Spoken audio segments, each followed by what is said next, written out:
Comment perdre du poids? Comment maigrir rapidement avec 100% de résultats? Donc, tel est le sujet d'aujourd'hui.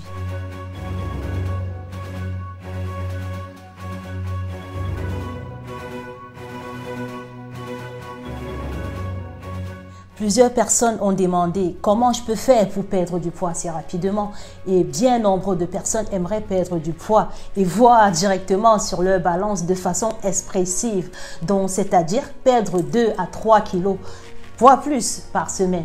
Alors, je ne vais pas rentrer dans les régimes sauvages ou encore très drastiques, mais aujourd'hui, je vais vous donner quelques clés pour pouvoir y arriver. D'accord? Donc, regardez cette vidéo et jusqu'à la fin, je vous mettrai un régime assez court pour perdre 2 ou 3 kilos en une semaine.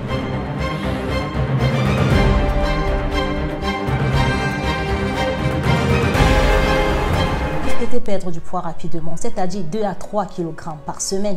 Donc, c'est des choses dont j'attribue généralement aux personnes qui sont, par exemple, en train de basculer vers un diabète où il va falloir régresser très rapidement.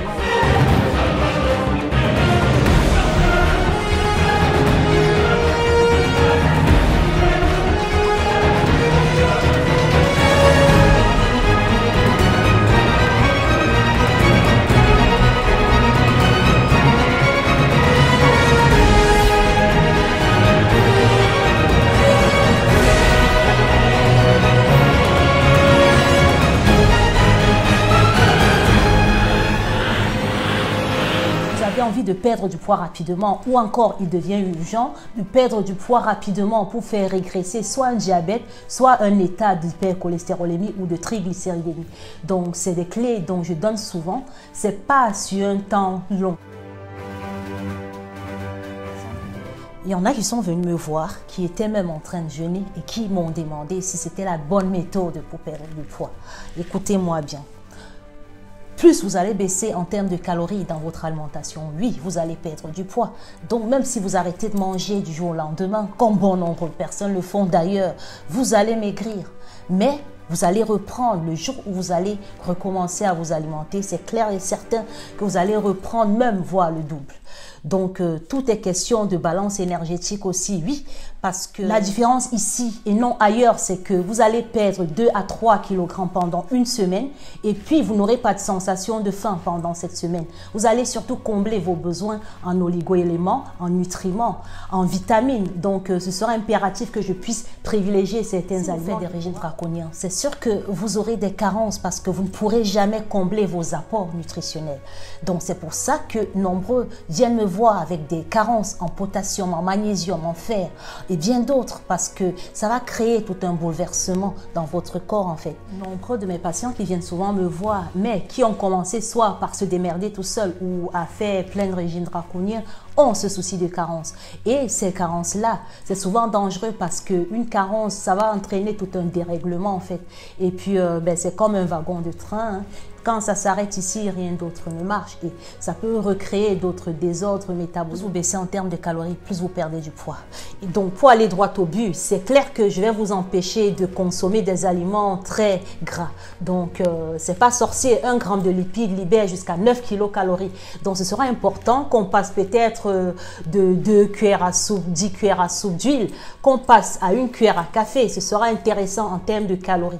Et puis, la qualité aussi, ça dépend donc du coup, décidément par rapport à certains régimes, la qualité d'huile sera privilégiée dans la mesure où ce sera riche en acides gras monoinsaturés ou acides gras insaturés, dont l'huile d'olive, par exemple, de tournesol, d'arachide. Ça peut aussi vous aider de par leur chaîne à combler certains besoins. Il y en a qui vont demander s'ils pouvaient manger du sucre en maigrissant rapidement. Non, on va diminuer aussi dans tout ce qui concerne les glucides parce que il serait important qu'on puisse revoir les portions, vos portions, ça, tout se joue sur vos portions en fait. Donc ça dépend de votre poids, de votre taille, de votre sexe, ça dépend de plein de paramètres, du niveau d'activité physique que vous faites. Si vous êtes sportif, c'est pas pareil. Si vous êtes un homme, si vous êtes une femme ou si vous êtes un enfant, tout va varier par rapport à ça. Donc ce sera quand même important en général de diminuer en termes des hydrates de carbone. On remonte 40 à 60 grammes des aliments contenant les hydrates de carbone par jour. Et puis, vous devez privilégier surtout ceux qui sont riches en fibres, hein, pour empêcher le pic d'index glycémique en fait. Parce que plus ce sera des sucres lents, mieux ce sera. Donc, ça peut être du pain complet en fait. Vous le retrouverez dans la liste, hein, dans ma chaîne YouTube. Il y en a qui m'ont demandé, est-ce que je peux continuer à boire de la bière? Parce que j'en bois. Ça peut arriver quelques canettes par jour. Alors, sachant que 1 gramme d'éthanol libère jusqu'à 7 kilocalories, voyons, c'est aussi presque riche que de l'huile. Donc, plus vous allez consommer des boissons alcoolisées en général, vous ne pouvez pas. Et sachant surtout que les boissons alcoolisées sont généralement soit sucrées ou contiennent d'autres oligo-éléments et nutriments. Donc, ce sera impossible globalement de vous aider à équilibrer votre balance énergétique. Donc, surtout, vous savez que les boissons alcoolisées sont généralement riches. Il y en a qui sont même lactées. Donc, si vous prenez de la bière, surtout ceux qui sont dans l'obésité androïde, donc en forme de pomme, ce sera un petit peu difficile de perdre du ventre si vous continuez à boire de la bière. Donc, je recommande généralement, pour pouvoir perdre 2 à 3 kilos par semaine, de remplacer déjà tout ce qui sera de boissons gazeuses et de la bière aussi, peu importe des boissons alcoolisées, par de l'eau. Il y en a qui m'ont demandé si le sport faisait perdre du poids. Donc, je prends un exemple. Une personne qui mange autour de 2000 kilocalories par jour, soit autour de 4 à 5 fois un vrai repas par jour. Donc, le fait de faire 40 minutes de marche à 45 minutes de marche pourra faire perdre jusqu'à 200, par exemple, kilocalories à cette personne. Ça signifie qu'en termes de balance énergétique, c'est comme si la personne n'avait mangé que 1800 kilocalories par là. Donc, vous voyez que ça peut faire brûler, oui, ça fait brûler du gras, comme on va dire. Ça va faire déstocker, pourquoi pas. Donc, je recommande. Pourquoi pas pendant la période de ce challenge de moins 3 kg sur la semaine? Pourquoi pas faire de la marche par exemple? Parce que tout le monde, presque tout le monde peut marcher. Donc marcher 45 minutes, on commence à y aller doucement et puis on accélère au fur et à mesure. On peut accélérer tous les 5 minutes, on chronomètre. Tous les 5 minutes, on accélère le pas pendant 45 minutes. Ce sera très bien. Donc, mais toujours demander conseil à votre nutritionniste parce que c'est pas tout le monde qui peut même pratiquer toutes les activités physiques. Donc, vous pouvez pratiquer entre autres d'autres choses comme la natation. On est en bonne santé, on veut perdre du poids rapidement. Donc, on sort peut-être d'un accouchement où avant on était mince et puis on a pris du poids. On veut éradiquer son diabète, son hypercholestérolémie, bref, ces dyslipidémies ou autres. On est en bonne santé surtout. On veut perdre du poids en une semaine. On veut perdre autour de 3 kg.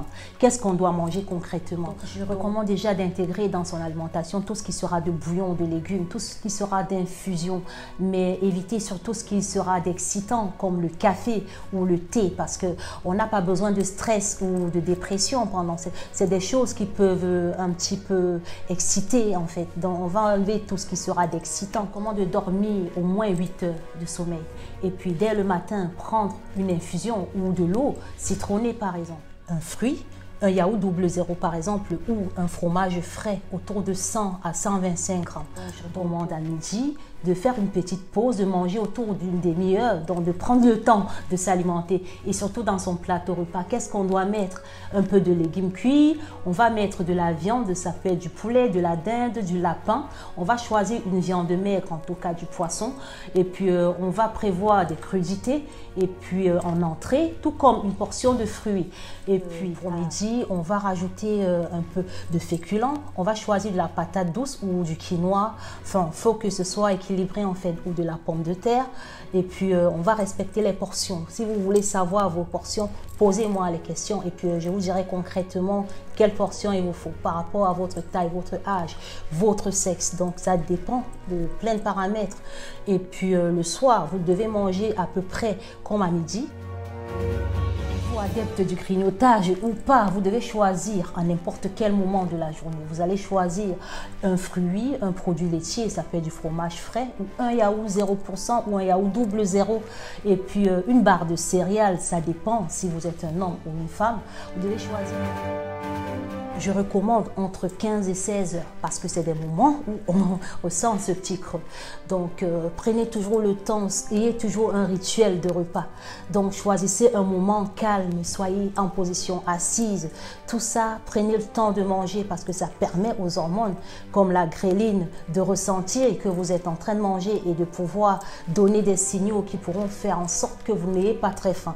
Donc, buvez autour de 2 litres d'eau par jour. Si vous voulez m'écrire toute seule, abonnez-vous quand même parce que là, vous aurez des signaux qui vous disent quand j'ai une nouvelle vidéo. Et puis, si vous sentez que c'est pertinent, partagez avec vos amis, pourquoi pas, taguez-les. Et puis, surtout, partagez les informations dans les groupes et surtout, posez vos questions parce que ça me permet de savoir comment vous aider, quelles sont vos préoccupations et surtout, ça me donne de nouveaux sujets toutes les semaines pour pouvoir échanger avec vous. Merci de m'avoir écouté. À la prochaine.